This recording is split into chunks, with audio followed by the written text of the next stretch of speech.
آج کی اس ویڈیو میں ہم دیکھیں گے کہ یہودیوں کی ابتدا کب اور کیسے ہوئی۔ اس سے پہلے تمام اہل ایمان حضرات ایک دفعہ درود پاک پڑھیں۔ سن 33 عیسوی میں جب حضرت مسیح کی عمر 33 برس تھی، اللہ تعالیٰ نے انہیں زندہ آسمان میں اٹھا لیا، لیکن یہودیوں کے خیال کے مطابق انہوں نے حضرت مسیح کو سولی پر چڑھوایا اور ان کی موت واقع ہو گئی۔ لیکن عیسائی کہتے ہیں انتقال ہوا ہے مسیح کا، لیکن پھر وہ دوبارہ زندہ ہو گئے اور خدا نے انہیں اوپر اٹھا لیا۔ ادھر ہمارا اور عیسائیوں کا یہ عقیدہ ہے کہ حضرت عیسیٰ دوبارہ آئیں گے۔ اس واقعے کے بعد یہودی عذاب اکبر کے مستحق ہو چکے تھے، لیکن اللہ نے ان کی مدت دراز کی، لیکن دنیاوی اعتبار سے اللہ تعالیٰ کے عذاب کا ایک جھٹکا انہیں لگا۔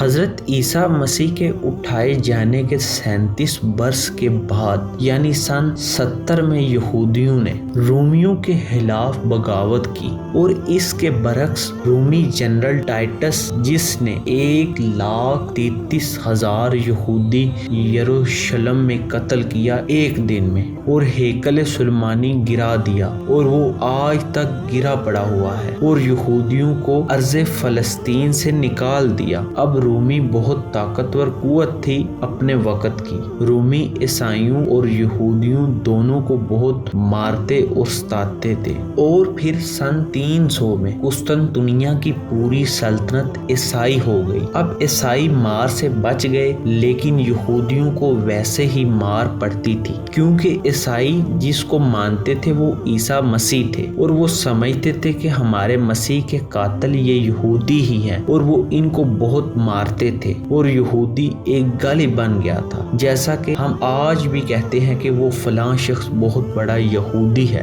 اب 571 عیسوی میں ہمارے پیارے نبی حضرت محمد صلی اللہ علیہ وآلہ وسلم کی ولادت ہوئی، اور حضور صلی اللہ علیہ وآلہ وسلم کے ساتھ ان یہودیوں کا معاملہ کچھ خاص نہ تھا۔ سب سے پہلے جب حضور ابھی مکہ میں ہی تھے تو یہودیوں نے ان کے خلاف سازشیں چلنا شروع کر دی۔ قریش مکہ کو سکھاتے تھے انہیں اس طرح تنگ کرو، ان سے یہ پوچھو، اور بہت سے سوال پوچھتے تھے، جیسے کہ قرآن میں بھی ان سوالوں کا ذکر ہے کہ انہوں نے پوچھا حضرت ذوالقرنین کون تھے، اصحاب کہف کون تھے، اور روح کی حقیقت کیا ہے، اگر تم نبی ہو تو بتاؤ۔ اور یہ حضور صلی اللہ علیہ وآلہ وسلم سے بہت نفرت اور دشمنی رکھتے تھے، اور جب نبی پاک کا غلبہ مدینہ اور مکہ میں آیا تو آپ نے ان کو مدینہ اور مکہ سے نکال دیا، کیونکہ یہ بہت سی جنگوں کا سبب بنتے تھے، یعنی چلاکیاں چلتے تھے۔ اور پھر حضرت عمر کے دور خلافت میں بیت المقدس فتح کر لیا گیا، لیکن حضرت عمر نے یروشلم کو یہودیوں کے لیے بھی کھلا رکھا، لیکن اس سے پہلے یہودی بیت المقدس میں آ ہی نہیں سکتے تھے۔ اور پھر حضرت عثمان کے دور